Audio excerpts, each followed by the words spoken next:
Pada pertemuan yang lalu kita sedang membahas ayat 5 dan insya Allah kita akan membahas ayat berikutnya 6 dan 7.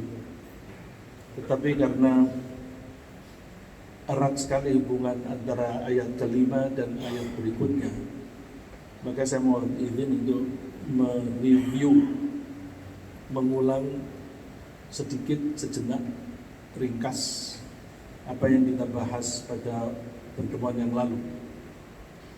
A'udzu billahi minasyaitonir rajim. Bismillahirrahmanirrahim. Alhaakumut takatsur hatta zurtumul maqabir. Kalla sawfa ta'lamuna thumma kalla sawfa ta'lamun. كلا لو تعلمون علم اليقين لترون الجحيم ثم لترونها عين اليقين. Intinya Allah memperingatkan kita supaya kita tidak terlalaikan, tidak lengah terhadap kewajiban kita dengan Allah, tidak lalai terhadap hubungan kita dengan Allah. Kita mesti selalu menyadari bahwa kita ini makhluk. Allah adalah Khaliq yang menciptakan kita. Allah yang mengatur kita dan kita diatur. Kalau kita tidak selalu menyadari bahwa kita diciptakan dan diatur oleh Allah, maka kita bisa berbuat semaunya sendiri. Semaunya sendiri itu artinya berbuat mengikuti keinginannya sendiri. Keinginan itu bahasa Arabnya hawa an-nafs. Hawa itu keinginan, an-nafs diri. Allah memperingatkan kalau seseorang mengikuti hawa nafsunya di dalam berperilaku sehari-hari, maka kemungkinan besar dia akan sesat. Padahal kita masing-masing diberi hawa nafsu supaya kita bisa mempertahankan hidup. Tanpa hawa nafsu kita tidak bisa mempertahankan hidup. Oleh karena itu hawa nafsu itu penting. Tapi hawa nafsu itu pentingnya sebagai alat, bukan sebagai tujuan. Banyak orang yang mengubah hawa nafsu itu menjadi tujuan. Jadi hidup ini hanya untuk memuaskan hawa nafsu. Kalau hawa nafsu menjadi tujuan, maka itu akan sesat.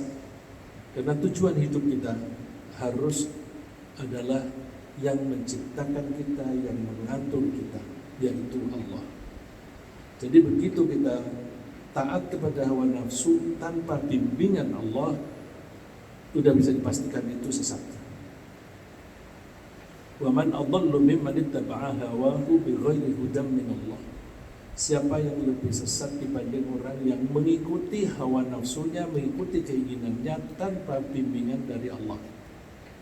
Jadi ketika kita menuruti hawa nafsu, hanya sekedar alat agar kita bisa mempertahankan diri, dan itu pun harus selalu mengikuti bimbingan Allah. Ketika kita mempunyai nafsu makan, kita harus makan supaya kita bisa bertahan hidup. Tapi kita harus mengikuti bimbingan Allah. Makanan yang seperti apa yang boleh kita minum, apa yang boleh kita makan dan boleh kita minum. Makanan, bagaimana cara memperoleh makanan itu, caranya harus benar. Cara makannya pun juga harus dengan benar, harus mengikuti bimbingan Allah. Kalau kita tidak selalu mengingat Allah, maka kita akan celaka. Salah satu yang menyebabkan kita celaka adalah mengikuti hawa nafsu. Karena hawa nafsu itu bisa dipuaskan biasanya kalau kita mempunyai harta yang banyak. Maka orang yang memfokuskan hidupnya untuk memuaskan hawa nafsu, mereka cenderung untuk mengumpulkan harta sebanyak-banyaknya. Karena dengan harta mereka bisa membeli mobil mewah, bisa makan enak, bisa mendapatkan jabatan dan sebagainya. Oleh karena itu Kita saksikan sendiri di dalam kehidupan ini, bukan hanya sekarang saja, dari dulu juga begitu. Dan sekarang kita bisa melihat banyak sekali orang-orang yang berlomba-lomba memperbanyak penghasilan, memperoleh uang supaya bisa menikmati kehidupan. Karena mereka itu mengejar banyaknya harta itu, mereka lupa kepada Allah yang memberi bimbingan kepada kita, memberi arahan. Akhirnya mereka menghalalkan segala cara, memperoleh uang asal ada uang, meskipun caranya mencuri atau korupsi, itu mereka lakukan. Maka Allah memperingatkan, alhaakumut takatsur. Kamu berbanyak-banyakan, berlomba-lomba untuk memperbanyak apapun, memperbanyak harta, memperbanyak pengikut, memperbanyak kekuatan politik. Itu bisa membuat kalian lalai. Maka kita harus selalu sadar bahwa hidup ini sementara. Suatu saat kita pasti akan mati, menghadap Allah, dan harus mempertanggungjawabkan apapun yang kita lakukan selama ini. Supaya kita bisa mengingat itu, ada baiknya hatta zurtumul maqabir, sampai kalian itu nengok, mengunjungi kuburan. Ketika datang ke kuburan, jangan minta restu, tetapi sebagai refleksi bahwa aku suatu saat akan mati. Untuk apa aku berbanyak-banyakan harta? Bisa lalai kita. Alhaakumut takatsur. Orang-orang yang lalai itu selalu diingatkan oleh Allah, kamu mesti belajar, dan belajar. Kalla saufa ta'lamun. Jangan begitu, kamu nanti suatu saat akan mengerti. Allah mengingatkan lagi, tsumma kalla saufa ta'lamun. Diulang lagi. Kamu akan mengerti akibat dari apa yang kamu lakukan ini. Itu artinya kita harus belajar bahwa apapun yang kita lakukan hari ini pasti ada akibat. Yang akibatnya itu bisa nanti, bisa besok, bisa tahun depan. Jadi kita harus selalu menyadari bahwa apapun yang kita lakukan sekarang menghasilkan akibat, bisa baik dan buruk. Itu artinya kita harus selalu belajar tentang masa depan, mempelajari tentang sebab dan akibat. Sebab dan akibat itu yang menciptakan juga Allah. Berarti sebab akibat itu sunnatullah. Sunnatullah artinya kebiasaan yang dilakukan oleh Allah. Tapi mempelajari masa depan itu sulit, karena masa depan itu abstrak. Kalau kita ingin mempelajari sebab akibat, kita coba lihat ke masa lalu. Iya, kalau saya berdagang bohong, maka daganganku tidak laku. Iya, kalau saya ingkar janji, orang tidak suka melakukan transaksi atau perjanjian dengan kita. Karena itu keterpurukan yang saya alami ini tidak lepas dari sejarah hidupku masa lalu. Jadi nasib kita hari ini adalah hasil dari sejarah kita masa lalu. Tergantung. Kemarin pada hari Jumat saya mengemukakan kita orang Islam harus menyusun skala prioritas. Kalau orang mulai dari dulu skala prioritasnya adalah belajar, menekankan belajar matematika, biologi, fisika dan sebagainya, maka dia akan mampu masuk ke fakultas kedokteran misalnya begitu. Lalu di fakultas kedokteran dia setiap hari belajar tentang anatomi, tentang kuman, virus dan pengaruhnya terhadap kesehatan. Karena yang ditekuni itu ilmu-ilmu yang itu, maka dia menjadi dokter. Dia tidak menjadi insinyur. Dia tidak menjadi pengusaha. Karena sejarah hidupnya, prioritasnya adalah mempelajari bidang itu. Orang yang setiap hari mulai dari muda sampai sekarang itu selalu orientasinya bagaimana mengembangkan bisnis, maka dia bisa sukses. Ada kalanya sukses kalau menjadi kaya, tapi karena pikirannya selalu mikirin bisnis, tidak sempat baca Al-Quran. Sampai tua membaca Al-Quran masih sulit, apalagi memahaminya. Kenapa bisa begitu? Ya kita tidak bisa lepas dari sejarah hidup kita sendiri. Maka kita harus melihat apa yang sudah kita lakukan yang lalu. Wal tanzur nafsum ma qaddamat. Hendaknya setiap orang itu melihat apa yang sudah lewat, yang sudah dilakukan di masa lalu itu apa. Dievaluasi, lihat untuk membuat perencanaan ke masa depan. Nah, ini berarti kita harus mengasah kecerdasan kita, bisa menganalisa diri kita sendiri. Menganalisa diri sendiri itu tidak mudah. Tidak mudah. Ini kalau pengalaman saya sebagai penulis, mohon maaf saya kadang-kadang mengaku diri saya lebih sebagai penulis daripada penceramah. Dan saya tidak pernah merasa sebagai ustadz. Saya ini ya penulis. Karena saya dulu setiap hari menulis, satu hari bisa 4-5 artikel. Terus ketika kita itu mengerjakan pekerjaan semacam itu, maka itu akan menjadi kebiasaan yang kemudian pada hari ini hasilnya apa?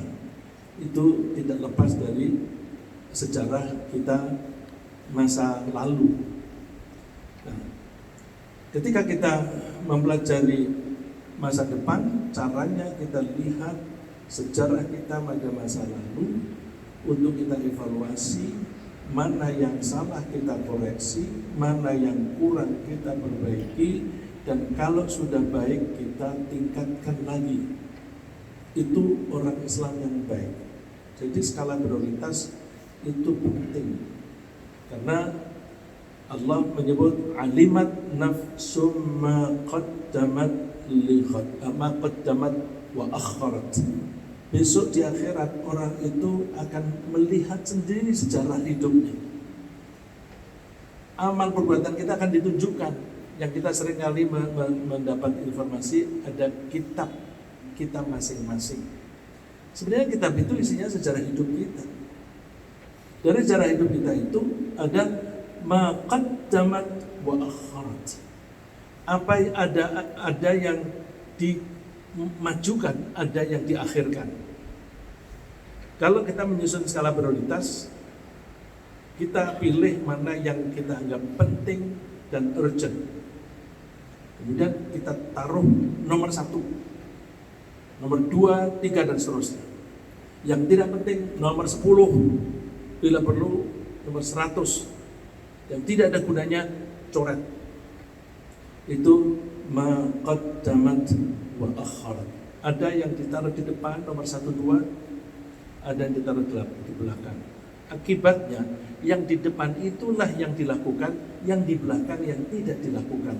Ma qaddamat, karena itu dilakukan, maka seringkali orang menerjemahkan qaddamat itu apa yang dia lakukan, wa akharat dan apa yang dia tidak lakukan. Itu nanti akan dinilai. Tapi kalau kita menunggu alimat nafsu ma qaddamat, terlambat. Kita sudah terlanjur di akhirat.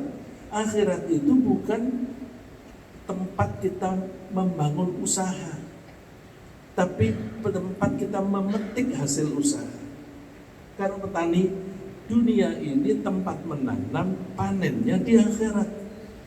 Kalau kita berinvestasi dalam bisnis, dunia ini tempat kita menaruh investasi berupa harta, tenaga, pikiran, energi, waktu dan sebagainya yang nanti kita petik di akhirat.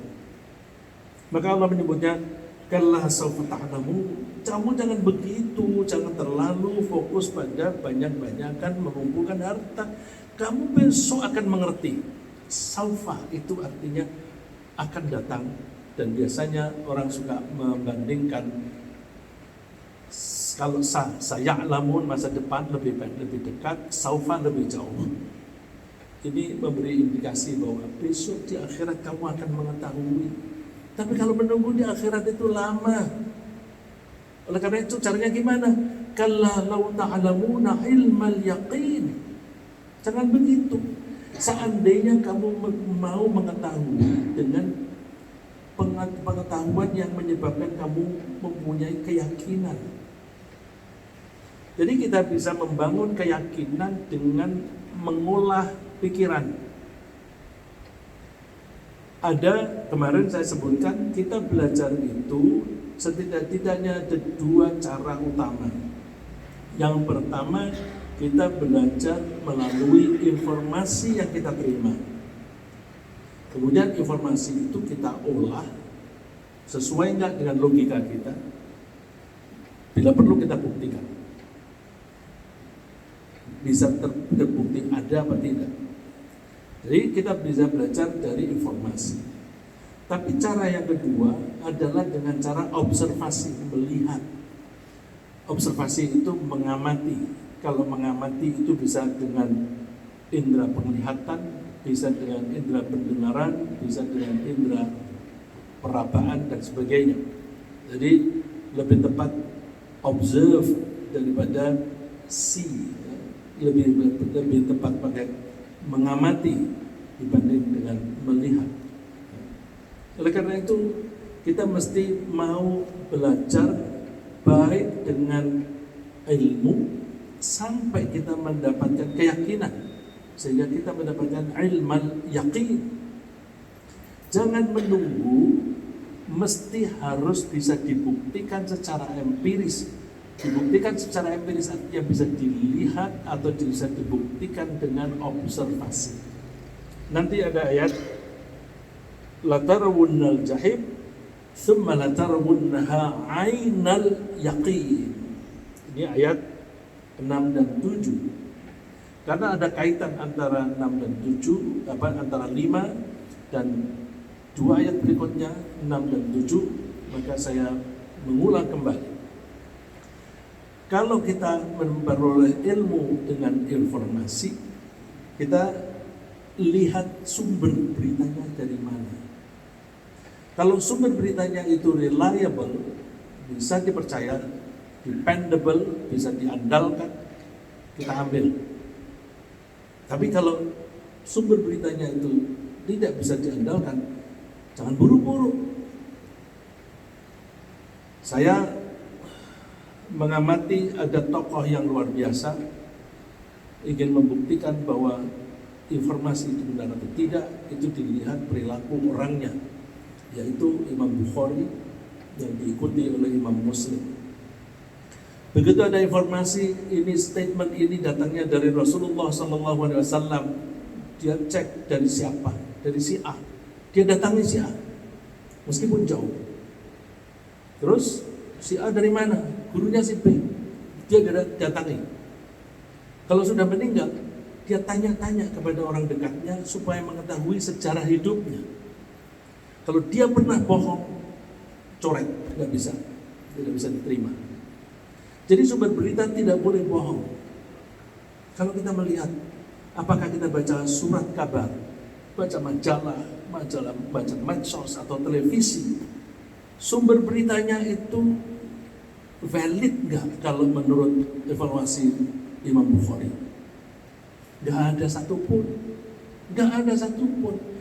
Maka jangan mudah percaya pada informasi yang beredar sekarang ini, apalagi informasi itu dari orang-orang yang dibayar untuk membuat image itu kan memberikan gambaran yang lebih baik daripada yang semestinya. Orang kalau membangun image, kalau saya membangun image, saya ingin memakai pakaian kebesaran seperti saya ulama dan sebagainya. Tapi apakah isinya saya seperti itu? Saya kepingin orang menghormati saya sebagai ulama, lalu saya memakai simbol-simbol, pakai serban, pakai jubah dan sebagainya. Itu image. Tapi ilmunya apakah juga seperti itu? Belum tentu. Orang yang menjaga image berarti berusaha menampilkan tampilan yang lebih baik daripada yang semestinya. Itu pasti bohong. Pasti bohong. Oleh karena itu, jangan pernah mengikuti orang yang suka membangun image. Image itu bahasa Indonesianya apa? Citra. Pencitraan. Jangan pernah percaya kepada orang yang membangun pencitraan apapun. Apapun. Saya tidak menyebut bidangnya, termasuk ustadz. Supaya saya tidak terkena apa-apa. Saya ngomong ustadz itu yang di lingkungan kita. Jadi jangan pernah percaya kepada orang bangun image. Image, orang membangun image itu artinya apa? Bahasa Qurannya apa? Ria, pamer. Ria itu indikasi munafik. Munafik itu lebih jahat daripada kafir. Karena lebih jahat, maka orang munafik itu fid-darkil asfali minan nar, di level yang paling rendah di neraka. Oleh karena itu, jangan memburu kekayaan hanya untuk membangun image. Ada iklan, tampilkanlah prestasimu dengan mobil merek A, memberikan kesan seolah-olah ini adalah simbol kesuksesan dalam prestasi. Kenapa ada pengusaha yang memasang iklan seperti itu? Ya karena iklan semacam itu efektif. Kenapa efektif? Karena manusianya itu suka membangun image. Buktinya apa? Duitnya 100 juta, tetapi kepingin memakai mobil yang harganya 400 juta dengan ngutang. Itu kan di luar kemampuannya. Jadi itu orang-orang yang suka membangun image. Kalau orang sudah membangun, ada indikasi dia membangun image di satu bidang, maka kira-kira di bidang lain dia juga akan membangun image. Kalau dia membangun image melalui mobil, ya mungkin ketika di masjid juga membangun image. Membangun image masjid gimana? Supaya kelihatan khusyuk. Terus tampilannya, wah orang ini khusyuk. Allahu Akbar. Masya Allah, luar biasa orang ini khusyuk. Tetapi itu membangun image, apa artinya? Ya. Oleh karena itu, kita selalu mesti ingat, kalla law ta'lamuna ilmal yaqin. Kalau kamu mau membangun keyakinan dengan ilmu, ilmu itu kalau didapat dari informasi, kita lihat siapa sumber informasi itu. Kalau sumber informasi itu dari orang yang perilakunya tidak benar, Allah memperingatkan, ya ayyuhalladzina amanu in ja'akum fasiqun binaba'in fatabayyan. Kalau ada orang yang fasik, orang fasik itu yang suka melanggar ketentuan Allah, membawa informasi, fatabayyan, tabayyunlah, verifikasi, cek, benar enggak? Karena sumber beritanya tidak bisa dipercaya. Kita mengambil informasi kalau itu dari sumber yang asli. Sumber yang asli itu siapa? Yang membuat, yang menciptakan. Jadi kalau ini dalam sehari-hari, kalau kita mempunyai HP merek tertentu misalnya, kemudian rusak, kita cek, kita konsultasinya ke service centernya perusahaan itu. Jangan ke service center yang lain, karena bukan yang membuat, yang ngerti itu yang membuat. Kalau kita ini kok hidupnya gelisah melulu, keluh kesah, uring-uringan, kita tanya kepada yang membuat kita itu siapa? Yang membuat Allah, tanyanya kepada Allah. Bagaimana kita bicara? Allah sudah bicara banyak kok di Al-Quran. Itu banyak sekali. Saya tuh punya keyakinan bahwa kalau saya membahas tentang Al-Quran dalam pengajian, dan saya, ini kebiasaan saya sebagai wartawan itu tidak boleh menulis yang sama 2 kali. tulisan yang pertama harus beda, yang kedua harus beda dengan yang pertama, dan seterusnya, beda terus.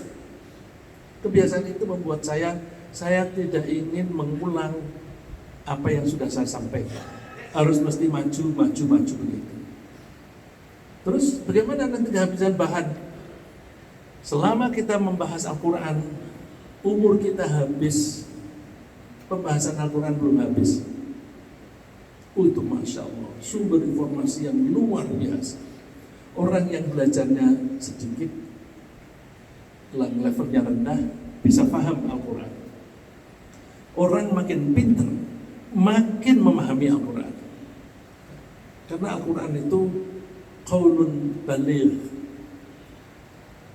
kalimat atau ucapan atau bacaan yang bisa sampai kepada communicating. Communicating itu orang-orang yang diajak berkomunikasi. Itu Al-Quran. Maka kalau kita membahas Al-Quran tidak akan habis-habisnya.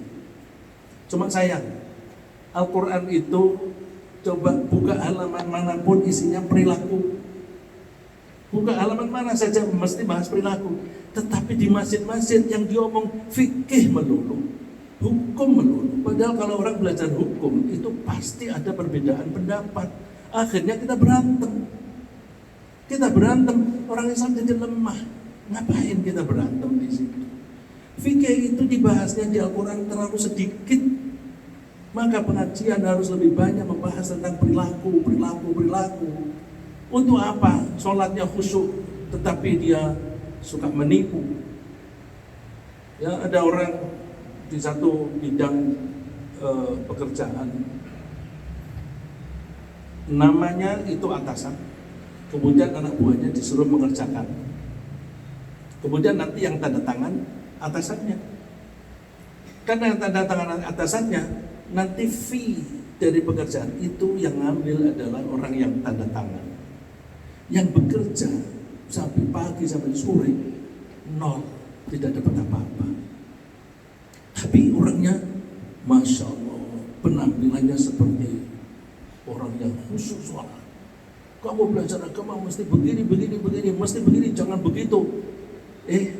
Kelakuannya itu kan zalim, mengambil hak orang lain. Karena apa?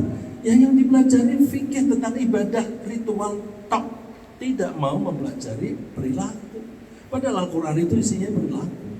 Coba kita lihat. Kalau ta'lamuna ilman yakin, kamu tuh kalau mau mencari keyakinan, cari hal-hal yang kalau misalnya kamu tidak bisa membuktikan secara empiris, maka bangunlah keyakinan dengan ilmu. Jangan menunggu ainal yakin. Ainal yakin itu keyakinan yang dibangun dengan mata, melihat dengan mata kepala sendiri. Kalau orang tidak percaya ada surga dan neraka, kemudian setelah melihat, ternyata ada ini surga dan neraka. Tapi aku di neraka. Dia mau memperbaiki diri, terlambat. Ya. Kalau ta'lamuna ilman yakin, ini memperingatkan kita. Saya kasih contoh yang ilustrasi yang gampang.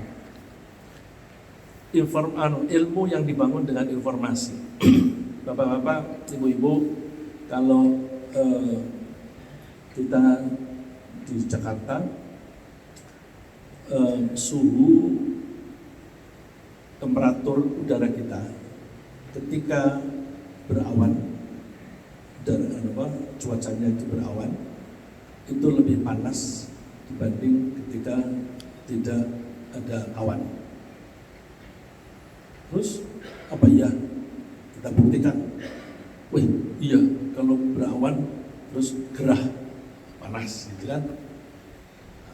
Ketika dapat informasi begitu, itu ilmu. Tapi ketika kita buktikan, benar jadi gerah begini. Ini ainal yakin. Bapak-bapak, ibu-ibu kalau pergi ke London di bulan Desember, itu musim dingin. Apa iya? Terus kasih teori. Coba dilihat di Jakarta. Kalau pada bulan Desember, matahari itu ada di selatan atau di utara? Kalau ada di selatan, karena di selatan maka sebagai belahan utara itu sedikit menerima sinar matahari maka menjadi dingin. Oh gitu. Tapi pernah ke London belum? Enggak. Percaya nggak? Percaya. Kepercayaan itu ilmul yakin atau ilmal yakin. Tapi kalau aku ingin membuktikan, mumpung ini Desember aku pergi ke London. Benar, dingin, musim dingin di sana. Ketika membuktikan sana itu ainal yakin. Misalnya lagi, kalau musim dingin, kemudian ada salju, dan dibanding dengan yang tidak ada salju, mana yang lebih dingin? Kalau ada salju kan ada es jatuh, berarti kan makin dingin. Oh enggak, justru kalau langitnya itu terang benderang, biru berjernih, tidak ada awan, itu lebih dingin cuacanya dibanding kalau ada salju. Apa iya? Ya, dikasih tahu. Nah kalau kita kemudian dikasih teori, oh iya aku percaya deh, itu ilman yakin. Tapi kemudian kalau membuktikan, oh iya benar, karena ketika ada salju berarti ada awan. Kalau ada awan, matahari panas matahari itu menimpa bumi, kemudian panas itu mantul. Ketika mantul ke atas, dia tidak bisa bebas naik ke atas karena terhalang oleh awan. Karena terhalang, maka panasnya berhenti di permukaan bumi, menjadi lebih hangat. Oh begitu. Nah, kita mengenai surga dan neraka jangan menunggu ainal yakin, karena kita tidak bisa membuktikan. Kita tidak bisa seperti kita pergi ke London. Ke London bisa, tapi aku mau lihat dulu mana nerakanya. Oh gak ada, terlambat nanti. Ya, maka kalau ta'lamuna ilmal yaqin, kita mesti memperhatikan itu. Sayangnya orang-orang yang tidak percaya kepada Allah, tidak percaya kepada Al-Quran, tidak percaya kepada hari akhir, mereka tidak mau peduli dengan ilmal yakin. Ya. Kenapa begitu? Karena mereka itu ragu-ragu. Ini ya nggak bisa kelihatan di atasnya ya.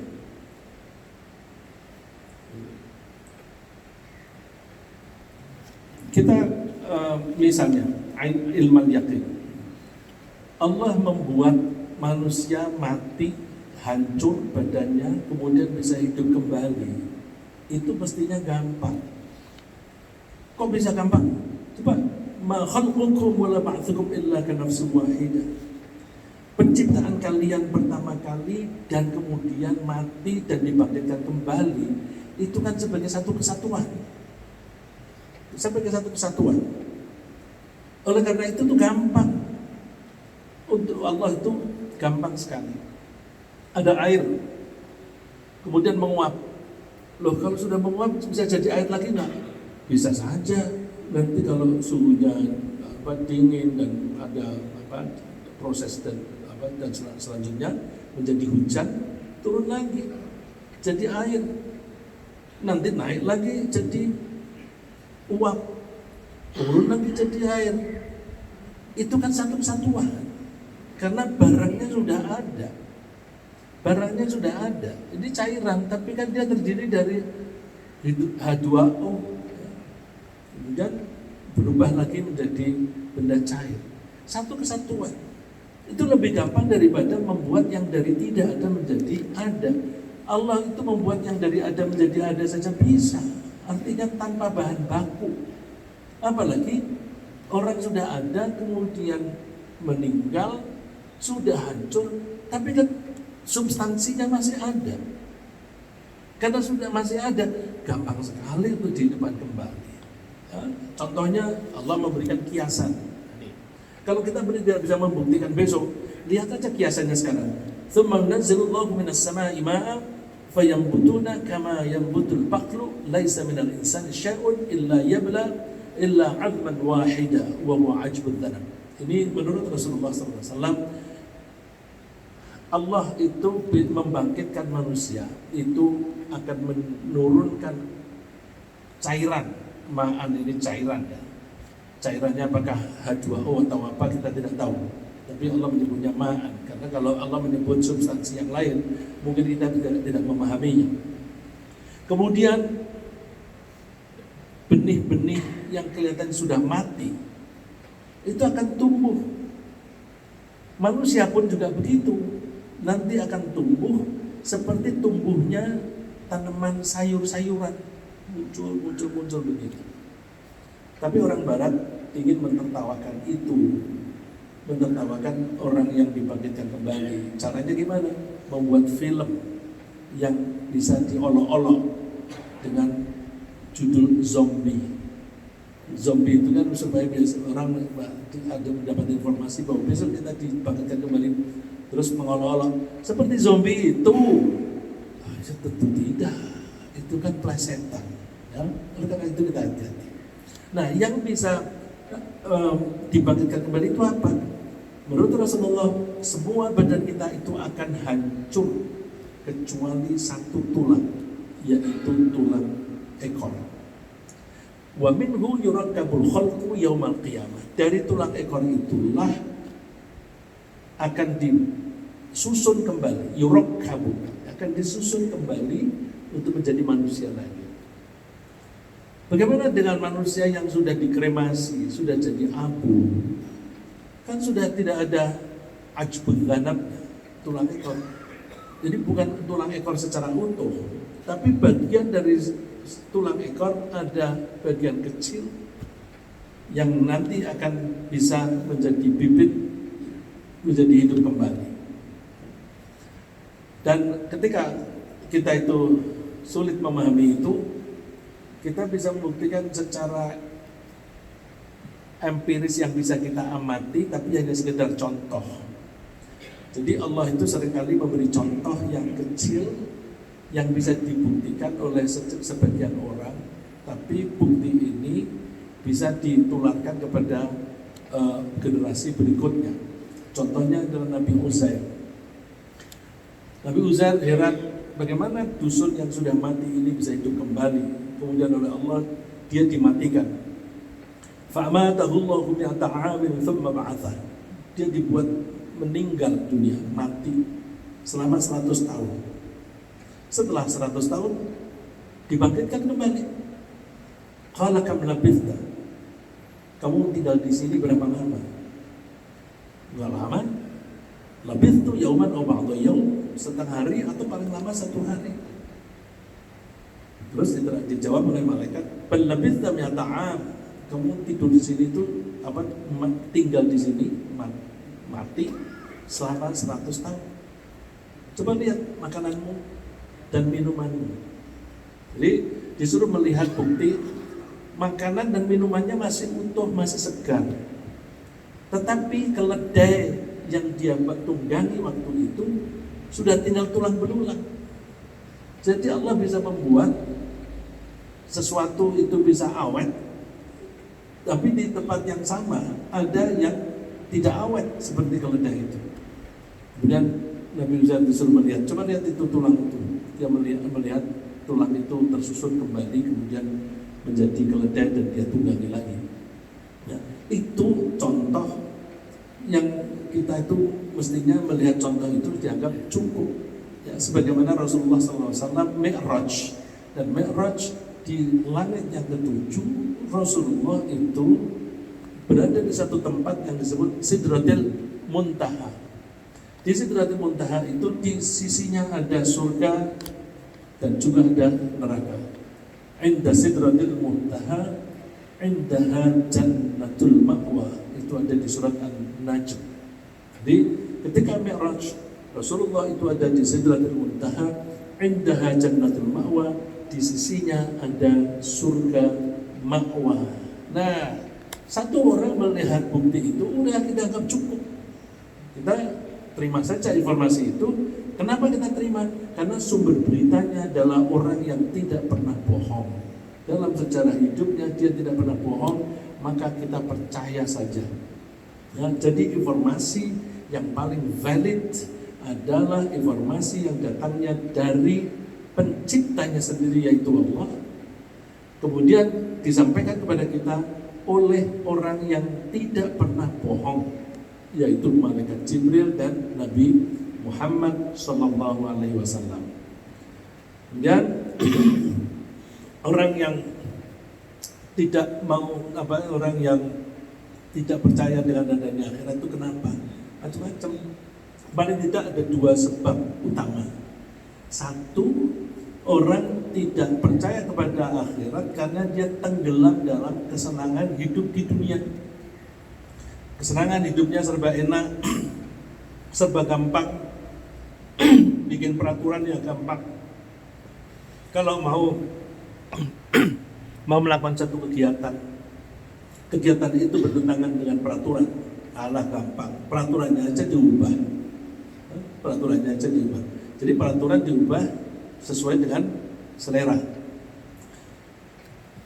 Kenapa zaman sebelum Al-Quran turun disebut zaman jahiliyah?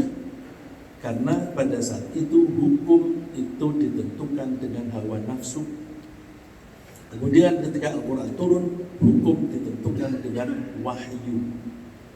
Maka kalau kita mengikuti wahyu dalam hal mengambil keputusan, maka kita bebas dari zaman jahiliyah. Tetapi kalau kita mengambil keputusan berdasarkan hawa nafsu, berarti kita berada di zaman jahiliyah. Kalau melihat seperti itu, berarti sekarang kita ini zaman jahiliyah atau zaman wahyu? Zaman jahiliyah. Karena keputusan-keputusan itu umumnya diambil dari hawa nafsu, meskipun tidak masuk akal. Karena saya tidak ingin berpolitik, maka saya tidak menyebut contoh secara spesifik, tapi bapak-bapak sudah tahu. Ya, satu hal yang bisa menyebabkan orang tidak percaya pada akhirat karena mereka tenggelam dalam kesenangan di dunia. Allah berfirman, "Dzalika bi annahu mustahabbul hayatad dunya 'ala al-akhirah." Demikian itu karena mereka lebih menyukai kehidupan di dunia daripada akhirat. Wa annallaha la yahdil qaumal kafirin. Allah tidak akan memberi hidayah, petunjuk kepada orang yang ingkar semacam itu. Orang yang semacam itu yang tenggelam dalam kesukaan cinta dunia, ulaika alladziina taba'a Allahu 'ala qulubihim wa sam'ihim wa absarihim wa ulaika humul ghafilun. Mereka itu diberitahu ya tidak faham, melihat bukti ya tidak faham, mendengar juga tidak faham. Mereka itu lalai. Wa ulaika humul ghafilun.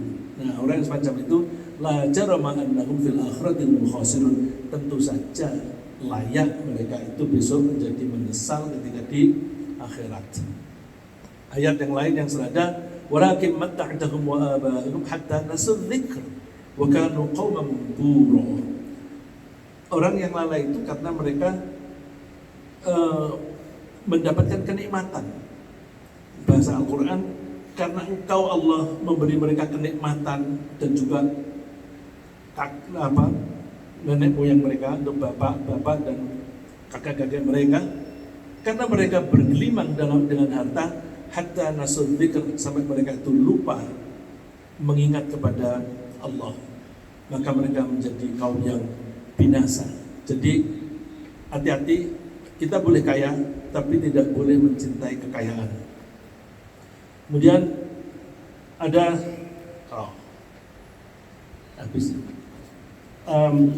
ada hal yang menyebabkan orang tidak percaya kepada hari akhir, itu kalau pikirannya tidak nyampe. Kalau pikirannya tidak nyampe, itu berarti karena kebodohan. Kebodohan itu bisa dikarenakan kurang cerdas, tapi bisa juga dikarenakan tidak mau belajar. Orang yang cerdas tapi tidak mau belajar, maka akibatnya juga bodoh juga. Oleh karena itu kita mesti membangun ilmal yakin, jangan menunggu ainal yakin, karena terlambat latarawunnal jahim, sungguh kalian akan melihat neraka jahim. Thumma latarawunnaha 'ainal yaqin, kemudian kalian akan melihat neraka jahim itu benar-benar dengan mata kepala sendiri. Jadi disebut 'ainal yaqin. Ya, latarawunnal jahim, sungguh kalian akan melihat neraka jahim. Melihat. Terus diulang lagi, tsumma latarawunnaha 'ainal yaqin. Kalian akan melihat neraka jahim itu dengan keyakinan yang dibuktikan dengan mata kepala sendiri, dan itu terlambat. Ya. Oleh karena itu kita jangan terlambat. Kalau melihat jamnya sudah jam 6 lebih 6 menit, maka 6 dan 7 kita bahas lebih lanjut insyaallah di pertemuan yang akan datang. Silahkan kalau ada pertanyaan dari yang hadir di sini maupun yang mengikuti online.